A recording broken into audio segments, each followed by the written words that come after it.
Sometimes, the warning doesn't come from sound, but from the one who refuses to move. The road was empty, stretched thin beneath a pale evening sky somewhere, just outside a forgotten stretch of Montana, where the wind moved slow and the trees whispered like they remembered something people had chosen to forget, and Daniel Mercer walked with the steady, quiet rhythm of a man who had long stopped expecting anything from the world except silence, his boots pressing into the gravel shoulder, while beside him, Shadow, his 6-year-old German shepherd, moved with that same trained precision, head low, ears alert, reading the world in ways Daniel never could, and everything felt ordinary until it didn't, until Shadow stopped, not hesitating, not confused, but stopping with purpose, muscles tightening, a low growl building in his chest like something deep beneath the earth had called his name, and Daniel felt it immediately, that shift in the air, the kind that didn't belong to wind or weather. The kind he used to feel overseas right before something unseen revealed itself. "Easy, boy," he murmured, voice calm but firmer than he intended, tugging lightly at the leash. But Shadow didn't budge, his eyes locked forward on a structure half swallowed by time. A small house tucked behind a line of skeletal trees, its wood gray and weathered, windows dark, as if it had been holding its breath for years, and the closer Daniel looked, the more something about it felt wrong. Not abandoned, not forgotten, but waiting, and Shadow's growl deepened, not loud, not aggressive, but certain, like recognition rather than fear. And that was what unsettled him most, because this dog didn't guess, didn't react without reason, and whatever Shadow sensed, it wasn't new to him. It was familiar, and that thought settled into Daniel's chest heavier than the cold air around them. He exhaled slowly, scanning the quiet property, noticing how the front door hung slightly off its frame, not broken, just disturbed, like someone had passed through not long ago, even though everything else suggested years of silence. "You hear something I don't?" he asked softly, though he already knew the answer, and Shadow took one step forward, then another, pulling gently this time, not resisting, but guiding, and Daniel followed, because that's what he had learned to do, to trust the one who could sense what the world refused to show. The porch creaked under his weight as he stepped up, the wood dry and brittle beneath his boots, and the air changed the moment he crossed the threshold, cooler, heavier, carrying a faint metallic scent that didn't belong to dust or decay, and Shadow moved ahead of him, slow and deliberate, his nose low, tracing something invisible across the floor until he stopped in the center of the room and pressed one paw firmly against the wood, then looked back at Daniel, not with fear, but with certainty, and Daniel felt his pulse shift, steady but sharper now, the way it used to when instinct whispered before logic could catch up. He crouched down, running his hand along the floorboards, and there it was, a subtle difference, a slight looseness beneath his fingers, something placed, not worn, and as Shadow let out a single, quiet breath, Daniel realized this wasn't just a place they had found, it was something that had been waiting for them to arrive. Daniel did not rush, because something about the stillness of the room asked for patience, the kind he had learned years ago when moving too fast meant missing the only detail that mattered. And Shadow remained exactly where he was, paw pressed firmly against the floor, his body steady, his breathing slow but focused, as if whatever lay beneath the wood was not just hidden, but listening back. And Daniel slid his fingers along the edge of the loose board again, feeling the grain, the slight shift, the unnatural placement that did not belong to time or decay, but to intention. "All right," he whispered, more to himself than to the dog, and carefully he worked the board free, the wood lifting with a soft creak that seemed louder than it should have in a house this quiet, revealing a narrow, hollow space beneath, just enough to conceal something meant not to be found. And the first thing he saw was metal, cold and deliberate, resting in the darkness as if it had been placed there with purpose rather than panic, and he paused, not out of fear, but recognition, because this was not random.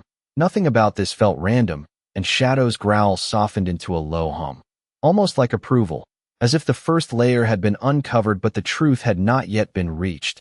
Daniel exhaled slowly, reaching down and lifting the object just enough to see beneath it, and that was when his breath caught, not sharply, but deeply, because there was more, a second layer, another board hidden beneath the first, cleaner, newer, its edges precise in a way that stood apart from the worn age of everything else in the room.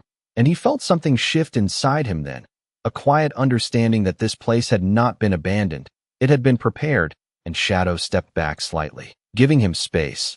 But his eyes never left the spot, never blinked, never wavered, and Daniel set the first object aside carefully, his movements controlled, deliberate, as if the room itself demanded respect. And when he pressed against the second board, it did not resist the way old wood should. It lifted too easily, revealing a small compartment below, sealed not with nails but with intention, and inside sat a box, simple in shape, worn at the edges but protected from dust, as if time had been allowed to touch everything except this. And Daniel felt the air grow heavier, not colder, not threatening, just aware, and he reached down slowly, lifting the box into the light, his hands steady even as something deeper than logic began to stir, because there was a weight to it that went beyond what it physically held. And as he turned it slightly, catching the faint glow of the fading daylight through the broken window, he saw it, carved into the surface with careful, deliberate strokes. Not rushed, not hidden, but meant to be seen, his name, Daniel Mercer, etched into the wood as if it had been waiting there long before he ever stepped onto that porch. And for a moment, the world outside seemed to fall away, the wind, the trees, the road, all of it distant and irrelevant, because whatever this was, it was not something he had found, it was something that had found him. And Shadow let out one quiet breath, his posture easing just enough to signal that the search was not over, only deeper now, as if the dog had known all along that the real discovery would not be what was hidden beneath the floor, but what had been waiting for Daniel himself to arrive. Daniel did not open the box right away, because something in the silence told him this moment mattered more than whatever was inside it. And he could feel it in the way his breath slowed, in the way the air seemed to settle around him like the house itself was watching, waiting, remembering, and Shadow stepped closer again, not tense now, but alert in a different way, his ears tilted forward, his gaze fixed not on the box but on Daniel, as if this part was his to face alone. And Daniel ran his thumb along the carved letters of his name, tracing each line with quiet disbelief, not because it was impossible, but because it felt inevitable in a way he could not explain, like a road he had already been walking without realizing where it led. And when he finally lifted the lid, it opened without resistance, smooth, deliberate, revealing not something dangerous, not something loud or immediate, but something far quieter, far heavier, a stack of neatly folded papers, a worn leather notebook, and beneath them, a photograph faded at the edges from years of being handled. And Daniel's eyes went first to the photograph, because something about it pulled at him before he even understood why. And when he picked it up, the world shifted in a way that had nothing to do with the room or the house or the road outside, because the man standing in that photograph, beside a German shepherd almost identical to Shadow, was someone he recognized, not from memory exactly, but from something deeper, from the edges of stories half remembered and names spoken in passing during long nights that never seemed to end. And the realization came slowly, like light breaking through heavy clouds. This was not a stranger. This was someone connected to the part of his life he had tried not to revisit. And Shadow let out a soft breath, his tail moving once, low and steady, as if acknowledging a presence that no longer needed to be explained. And Daniel set the photograph down carefully, his hands steady but his thoughts moving faster now, reaching for the notebook, opening it to the first page, where the handwriting was firm, controlled, the kind of writing that came from someone who had learned discipline not as a choice, but as a necessity. And the first line stopped him before he could read further. If you were holding this, then your dog heard what mine could not finish. And Daniel felt something tighten in his chest, not fear, not confusion, but recognition, because there was only one place he had ever heard that kind of phrasing, that quiet certainty beneath the words, and it was not from strangers. It was from men who had seen the same kind of silence he carried with him. And he turned the page slowly, each word pulling him deeper into something that felt less like a discovery and more like a continuation, as if this story had not started here, had not even started with him, but had been moving forward long before he ever stepped onto that road. And Shadow lowered himself beside him, resting against his leg, calm now, present, as if the searching part was over and what remained was something else entirely, something that could not be rushed or avoided. And as the last light of the day slipped through the broken window and settled across the open pages, Daniel understood one thing with absolute clarity. This was never about what was hidden beneath the floor, it was about why it had been left for him to find. Daniel read slowly, not because the words were difficult, but because each one carried weight, the kind that settled deeper than understanding and pressed against memory like a hand reaching through time. And the notebook spoke in a voice that felt both distant and familiar, describing a house that was never meant to be lived in, only to be found, a place chosen not for its comfort, but for its silence, where something important had been hidden in layers, not to protect it from the world, but to ensure it would only reveal itself to the right person. And Daniel felt that phrase linger, the right person, not the first, not the closest, but the one who would listen. And as he turned another page, the details became clearer, references to signals that could not be heard, patterns that could not be seen, and always the same thread running beneath it all. The dog would know. The dog would always know. And Shadow shifted slightly beside him, pressing closer, his presence steady and grounding, as if confirming what the words implied without needing to explain it. And Daniel's eyes moved across a rough sketch drawn in the margin, a layout of the very room he was sitting in, the boards marked, the hidden compartments mapped with precision, and beneath it, a note written more hastily than the rest. I ran out of time, but the trail does not end here. And something in Daniel tightened, not from fear, but from the realization that this had never been a finished story, only a handoff, a continuation waiting for someone willing to follow it further. And he flipped to the next page, where a list of names appeared, dates beside them, places he recognized from years he rarely spoke about, and one of those names stood out immediately, not because it was unfamiliar, but because it was not supposed to be there.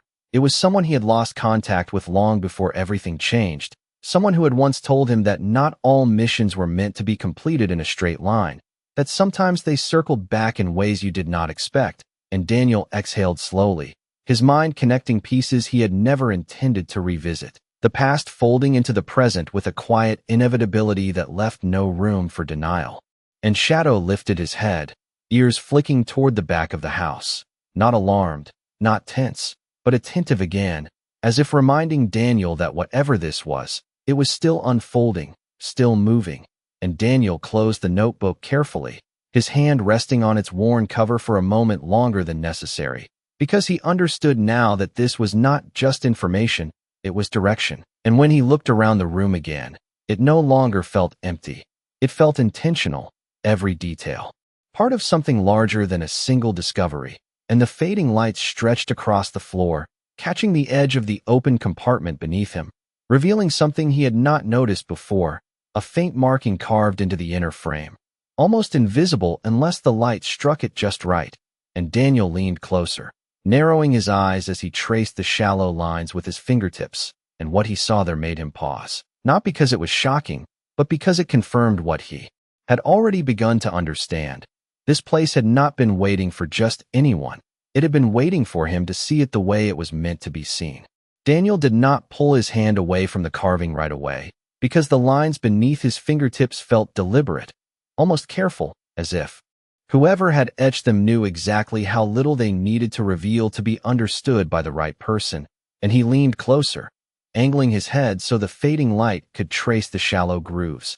And what had first looked like random marks slowly formed into something structured, a sequence, not letters exactly, not numbers in any obvious order, but a pattern, one that stirred a memory he had not touched in years, the kind of pattern used in field signals, simple enough to go unnoticed, precise enough to carry meaning if you knew how to read it. And Daniel's breath slowed as recognition settled in, not sudden, not sharp, but steady, like a lock turning somewhere deep inside him. And beside him Shadow shifted again, not restless, not uncertain, but attentive in a quieter way now, his head tilting slightly, as if he too sensed that the nature of the search had changed, that this was no longer about finding something hidden, but about understanding something that had been left in plain sight. And Daniel reached back into the box, lifting the notebook once more, flipping through its pages with more purpose this time. scanning for anything that matched the pattern beneath the floor. And there it was, near the back, a page marked not with words but with small, repeated symbols arranged in a sequence that mirrored the carving almost exactly, and beneath it, a single line written with less pressure than the rest, as if the writer had paused before committing it to paper. Not everything is buried, some things are waiting to be aligned. And Daniel exhaled slowly, his mind beginning to connect the two, the carving and the page, the house and whatever lay beyond it. And as he studied the symbols more closely, he realized they were not instructions in the traditional sense. They were coordinates, not of location, but of timing, intervals, spacing, something meant to be followed rather than solved all at once. And he glanced around the room again, this time not as someone searching for hidden compartments, but as someone looking for rhythm, for placement, for anything that matched the quiet logic unfolding in his hands. And Shadow rose to his feet without being told, stepping lightly across the floor, his movements slow and deliberate, stopping near the far wall where the boards met the foundation, and he did not growl this time, did not bark. He simply stood there, looking back at Daniel with that same steady gaze that had led him here in the first place. And Daniel understood then that whatever came next would not be revealed by force or chance. It would be revealed by attention, by patience, by the willingness to see what most people would walk past without a second thought. And he stood, the notebook still open in his hand, the symbols catching the last light of day. And as he took a step toward Shadow, the house seemed to shift ever so slightly, not physically, not in a way that could be measured, but in the way silence changes when it is no longer empty. And Daniel felt it, that quiet confirmation that he was no longer just uncovering someone else's path. He was stepping into it, and somewhere within that realization, a single thought settled with quiet certainty. This was only the beginning of what had been waiting for him all along. Daniel moved slowly toward the far wall, not because he was unsure, but because something in the rhythm of the moment demanded care, the kind of care that came from understanding that rushing would only blur what needed to be seen clearly. And Shadow stood waiting, still as stone, his posture steady, his gaze fixed on a single point where the wood met the foundation. And there was no growl now, no warning, only a quiet certainty that felt stronger than any alarm. And Daniel stepped beside him, lowering himself just enough to study the floor, the notebook still open in his hand, the symbols catching the last thin strands of daylight that slipped through the broken window behind him. And for a moment, nothing stood out. Just old boards, worn edges, dust settled into the grain like years layered without interruption. But then he noticed it. Not a mark, not a crack, but a difference in spacing, subtle, almost invisible unless you knew to look for alignment rather than damage. And he shifted slightly, adjusting his angle, comparing what he saw beneath him to the pattern on the page. And slowly, the connection formed, the intervals matched, the placement was intentional, not random. And his breath steadied as the realization settled. This was not a hidden compartment in the way the first had been.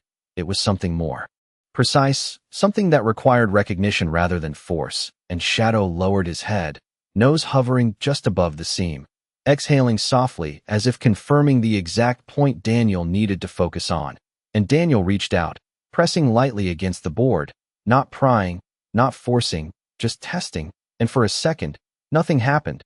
The wood held firm, silent, unmoved, but then he adjusted his hand, shifting pressure slightly to the left, aligning with the pattern he had memorized. And this time the response was different, not a creak, not resistance, but a subtle release, like something unlocking from within rather than breaking open from above. And the board lowered just enough to reveal a narrow gap, not large, not dramatic, but enough to confirm that the house was built in layers of intention, each one waiting for the right sequence to bring it forward.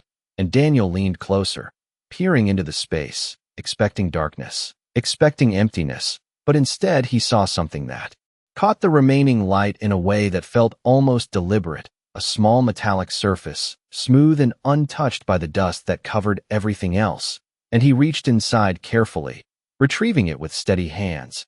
And what he held was not large, not complex, but unmistakable in its purpose. A device, old but preserved, its surface marked with the same symbols he had seen in the notebook.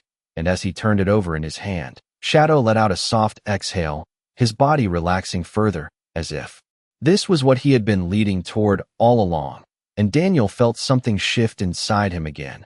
Not confusion, not doubt, but direction, because this was no longer a question of what had been left behind. It was a question of what he was meant to do with it. And as the last light faded from the room, leaving only the quiet presence of the house and the steady breath of the dog beside him, one thought settled with quiet certainty. Whatever had begun here was not meant to stay hidden. It was meant to continue, and now, it was his turn to follow where it led. Daniel held the device in his palm for a long moment, not pressing anything, not turning it on, because something about it felt less like a tool and more like a continuation, as if activating it without understanding would be the same as skipping a step in a process that had been carefully laid out long before he arrived. And Shadow remained close, his presence steady at Daniel's side, his breathing calm now, the tension that once filled his frame replaced by something quieter, something resolved.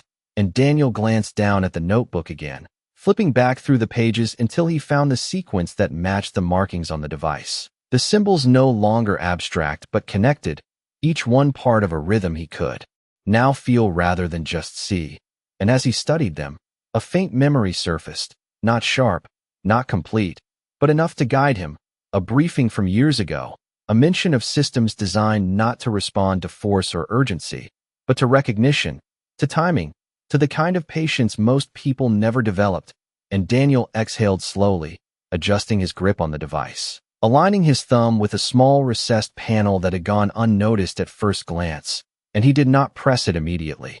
Instead, he waited, counting silently, matching the intervals he had seen in the notebook, letting the rhythm settle into his breath, into the stillness of the room.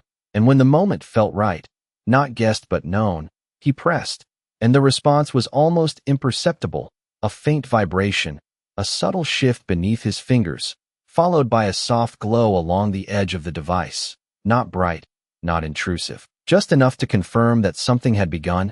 And Shadow lifted his head slightly, ears tilting forward, not in alarm, but in awareness, as if he too could sense that the next layer had been activated. And Daniel watched as the surface of the device changed, the symbols rearranging themselves into a new pattern, one that pointed not downward, not within the house, but outward, beyond it. And he felt that shift immediately, the understanding that whatever had been hidden here was never meant to stay here. This place had only been the beginning, a point of alignment, and as he stood, the floor beneath him no longer felt like a puzzle to be solved, but like a threshold already crossed. And he moved toward the doorway, the cool evening air brushing against his face as he stepped outside, the sky now deepening into shades of blue and gray, the first hints of night settling over the quiet stretch of land. And Shadow followed without hesitation, falling into step beside him, his posture relaxed but attentive, ready. And Daniel looked down at the device once more, the faint glow steady now, the pattern fixed, guiding rather than questioning. And in that moment, everything that had felt uncertain before began to settle into something clearer, not answers, not conclusions, but direction. And as he turned his gaze toward the distant line of trees beyond the house, where the land dipped slightly, and the horizon seemed to hold something just out of reach, one thought formed with quiet certainty. This was never about what had been left behind. It was about what had been set in motion, and now it was moving again. The air outside felt different, not colder, not warmer, but aware, as if the land itself had been waiting for this moment to unfold. And Daniel stepped off the porch slowly, the device steady in his hand, its faint glow now pulsing at intervals that matched neither his heartbeat nor the rhythm of the wind, but something else entirely, something deliberate. And Shadow moved ahead of him this time, not pulling, not urging, just walking with quiet confidence toward the tree line, as if the path had already been chosen long before they arrived. And Daniel followed without question, his boots pressing into the dry earth, each step carrying him farther from the house and deeper into something he could no longer pretend was coincidence. And the trees stood tall and still, their branches barely moving, the silence between them thick in a way that softened sound rather than carried it. And as they entered that space, the glow from the device shifted slightly, not brighter, but more focused, narrowing into a direction rather than a general signal. And Daniel adjusted his course without thinking, his body responding before his mind fully caught up, and Shadow slowed just ahead, his ears tilting, his pace measured now, as if they were approaching something that required more than movement, something that required attention, and Daniel felt it too. That subtle change in the ground beneath his feet, the way it seemed firmer here, less disturbed by time, and when he glanced down, he noticed a faint clearing among the undergrowth, not large, not obvious, but intentional, a small circle where the earth had settled differently, and the device in his hand responded, its soft pulse aligning perfectly with the space before him. And for a moment, Daniel simply stood there, taking it in, the quiet, the stillness, the feeling that whatever this was, it had been prepared with care rather than urgency. And Shadow stepped into the center of the clearing, then stopped, turning back to Daniel with that same steady gaze, no growl, no warning, just certainty, and Daniel moved forward, kneeling slowly, his hand brushing against the surface of the ground, and it felt different, not loose, not recently disturbed, but shaped, as if something beneath it had settled into place over time rather than been buried and forgotten. And he looked back at the device, the symbols now fully aligned, no longer shifting, no longer searching, and he understood then that this was not about uncovering something hidden in the traditional sense. It was about recognizing what had been placed here intentionally, and as he pressed lightly against the ground, he felt a subtle give, not a collapse, not a break, but a response, like a mechanism acknowledging his presence, and a narrow seam revealed itself beneath the layer of earth, barely visible unless you knew exactly where to look. And Daniel paused, his breath steady, his hand resting there, as if the next movement mattered more than all the steps that had brought him here, and Shadow lowered himself beside him, calm, grounded, as if this was the moment the journey had been building toward. And as the last light of the day faded completely, leaving only the quiet outline of the trees and the faint glow in Daniel's hand, one thought settled clearly in his mind. Whatever lay beneath this place was not just part of the past. It was something still waiting to be understood. Daniel did not rush the final movement, because something in the stillness of the clearing asked for respect, not urgency, and his hand remained pressed lightly against the narrow seam as the faint glow from the device settled into a steady, quiet pulse, no longer searching, no longer guiding, but confirming that he had arrived exactly where he was meant to be. And Shadow stayed close, his body relaxed, his breathing slow and even, the kind of calm that only came when a purpose had been fulfilled. And Daniel exhaled, feeling the weight of everything that had led to this moment settle into something clearer, not answers, not closure, but understanding. And with a steady motion, he followed the line of the seam, applying just enough pressure to match the rhythm he had learned from the symbols. And the earth responded, not breaking apart, but shifting, a smooth, controlled release as a hidden panel beneath the surface opened just enough to reveal what lay below. And for a moment, Daniel simply looked, not reaching, not reacting, because what he saw was not what he had expected, not something dangerous, not something loud or overwhelming, but something quiet, preserved, intentional, a small compartment lined with care, holding a single object that seemed untouched by time. And when he finally reached down and lifted it, the weight felt familiar in a way he could not explain, not because he had held it before, but because it carried the same quiet purpose as everything else he had found. And as he turned it in the dim light, he realized what it was, not a weapon, not a tool of force, but something far more deliberate, a key, not just in shape, but in meaning, its surface marked with the same symbols that had guided him here. And for a moment, the world seemed to settle into silence around him, the trees, the wind, even the distant road fading into something distant and unimportant, because this was never about uncovering something hidden from the world. It was about recognizing something that had been waiting for the right moment to be understood. And Shadow lifted his head slightly, watching Daniel with that same steady gaze, as if confirming that this was the end of one path and the beginning of another. And Daniel closed his hand around the key, feeling its shape, its purpose, its quiet certainty. And as he stood, the clearing no longer felt like a destination. It felt like a doorway, something that had been opened not just in the ground beneath him, but in the direction his life was now moving.